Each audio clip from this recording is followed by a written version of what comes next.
Assalamualaikum and hi everyone. My name is Muhammad Ashraf bin Jamil.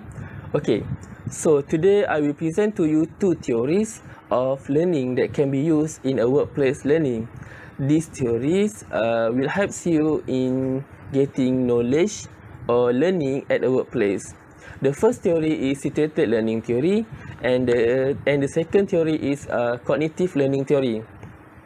Basically, in this presentation, I will explain to you the meaning of the theory, the benefits of the theory, and some of the components of the theory that will help you getting knowledge and learning at the workplace. So let's take a look at situated learning theory first. Firstly is situated learning theory. Situated learning is a learning theory that developed in the late of 1980s by Jane Leaf and Etienne Wenger. According to Leaf J 1991, situated learning theory is based on the assumption that knowledge should be presented in the authentic context that involve its application. So what is the meaning of authentic context?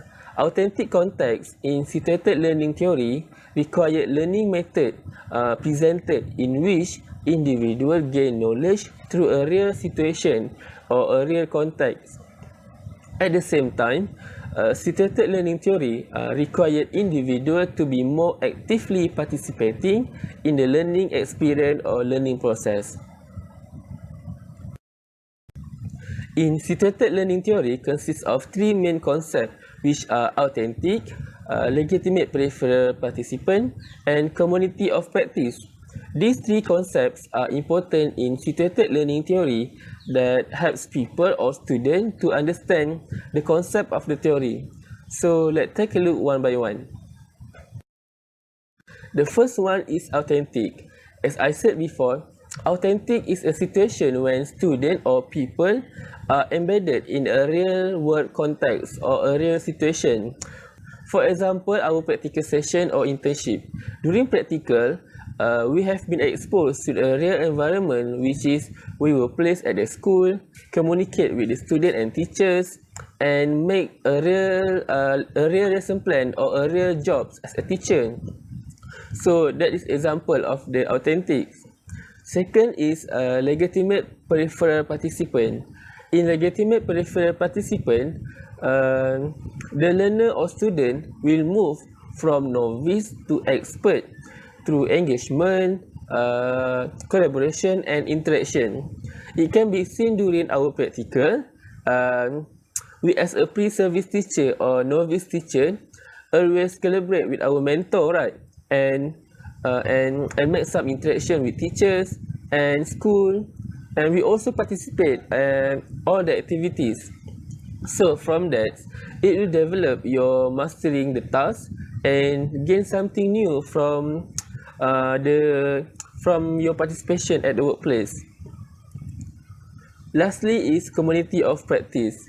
In community of practice, the knowledge is socially co-constructed by a community in which the only way to learn is learn from others or learn from the surroundings. It is focusing more on the social engagement that provide the proper context and facilitate the learning itself. There are four benefits of situated learning theory.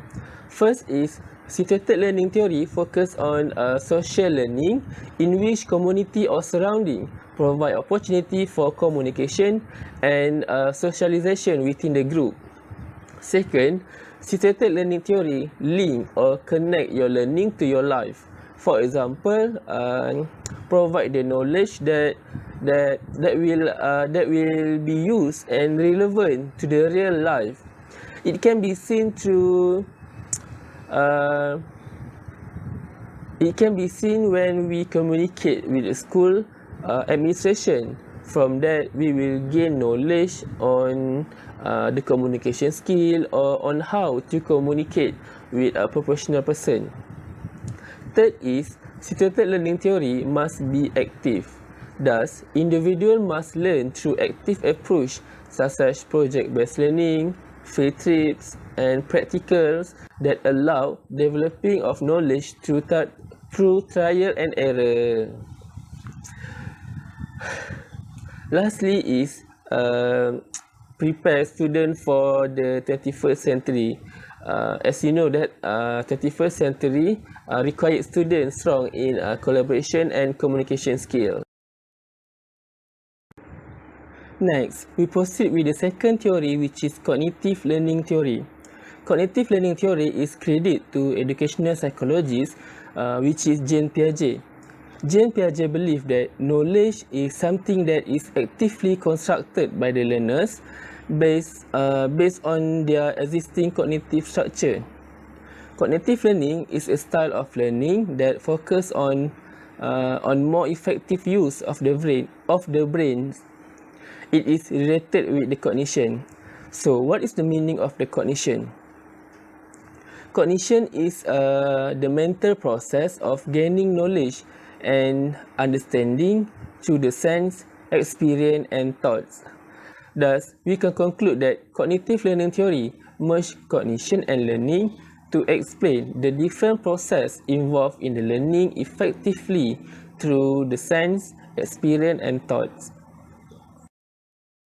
There are three elements in cognitive learning theory, which are comprehension, memory, and application. So let's take a look deeper at that element. The first element is comprehension. Cognitive learning strategy emphasizes you to understand the reason for learning the subject at the first place and the role of the knowledge itself. For example, why you choose education course at the first place? You will realize that you want to be a teacher, right? Thus, you need to learn about education subject. From that, you will love to learn on education subject. So that is example of the comprehensions. Second element is memory. The goal of cognitive learning is having a deep understanding of subject. Thus, you will improve the ability to relate a new knowledge with the previous experience or information. Lastly is application.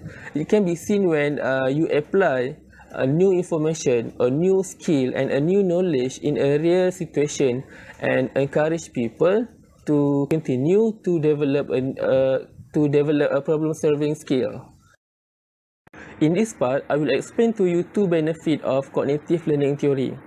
First is encourage continuous learning.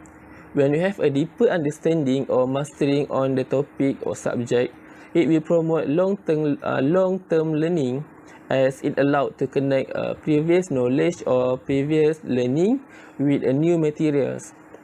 Second is enhanced comprehensions.